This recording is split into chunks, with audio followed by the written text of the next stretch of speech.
भारत के कई राज्यों में जनगणना प्रक्रिया की शुरुआत बुधवार से हुई। ये भारत की पहली ऐसी जनगणना है जो पूरी तरह डिजिटल माध्यम से हो रही है। इसके अलावा नागरिकों को स्वगणना का भी ऑप्शन दिया गया है, जिसके चलते अब आप खुद भर पाएंगे अपना फॉर्म। और किन बातों का रखना होगा आपको खास ध्यान, देखते हैं इस खास रिपोर्ट में।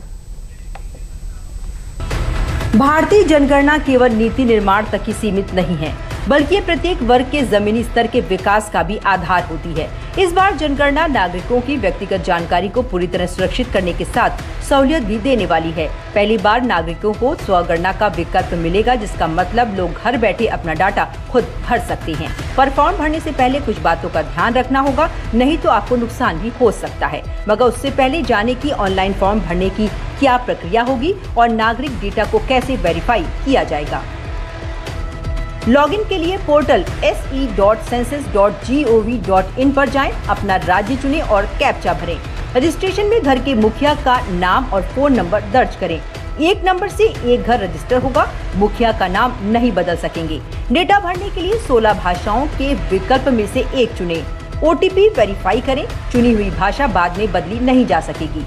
पता वाले कॉलम में जिला या शहर का नाम भरें। मैप पर दिख रहे लाल मार्कर को घर की सटीक लोकेशन पर करें।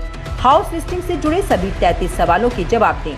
उलझन होने पर नोट्स या टूल टिप की मदद लें। इसके बाद भरा हुआ पूरा डाटा चेक करने के बाद फाइनल सबमिट करें। फाइनल सबमिट हो गया हो तो फिर आप खुद कोई बदलाव नहीं कर पाएंगे। डेटा फॉर्म सबमिट होते ही स्क्रीन पर SEID दिखेगी, इसका स्क्रीनशॉट लें या SEID आपके SMS और ईमेल पर भी आएगी।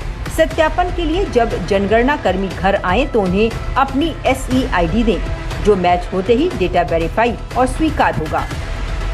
इस प्रक्रिया से आप अपनी जानकारी आसानी से ऑनलाइन भर सकते हैं, वो भी सिर्फ कुछ मिनटों में। हालांकि इस जनगणना से जुड़ी कुछ बातें हैं जिसका आपको खास ध्यान रखना होगा और कुछ सावधानी जो आपको बरतनी होगी। क्या करें?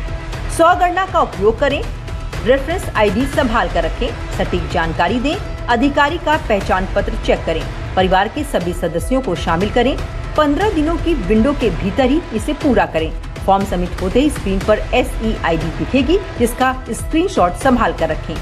क्या ना करें? आधार कार्ड या कोई भी फिजिकल डॉक्यूमेंट दिखाना अनिवार्य नहीं है। गलत जानकारी देना या सहयोग जैसे कानूनी अपराध से बचें। गलत जानकारी देने पर जुर्माना लग सकता है। जनगणना पूरी तरह निःशुल्क है। फॉर्म भरने के लिए पैसे न दें। किसी को भी बैंक डिटेल या OTP न दें। देश के कई राज्यों में 1 अप्रैल से पहले चरण में स्वगणना की प्रक्रिया शुरू हुई और इसका कई राज्यपालों ने जनगणना में स्वयं पंजीकरण कराया और इसकी तस्वीरें भी साझा की। यूपी में स्वगणना की प्रक्रिया 7 मई से 31 मई तक चलेगी। इसके बाद अधिकारी 22 मई से 20 जून तक घर घर जाकर फील्ड कार्य पूरा करेंगे। यूपी में जनगणना की शुरुआत मई-जून 2026 से होगी। 6 लाख कर्मियों की तैनाती की जाएगी। पूरी प्रक्रिया डिजिटल माध्यम से संचालित की जाएगी।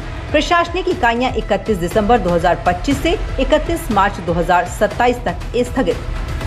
ऑनलाइन फॉर्म भरने के बाद मिलने वाली ID को घर आने वाले अधिकारी को जरूर दिखाएं, ताकि आपका डेटा सत्यापित हो सके। वहीं दूसरे चरण की शुरुआत फरवरी 2027 में होगी। दूसरे चरण में ही जातिगत जनगणना को शामिल किया जाएगा।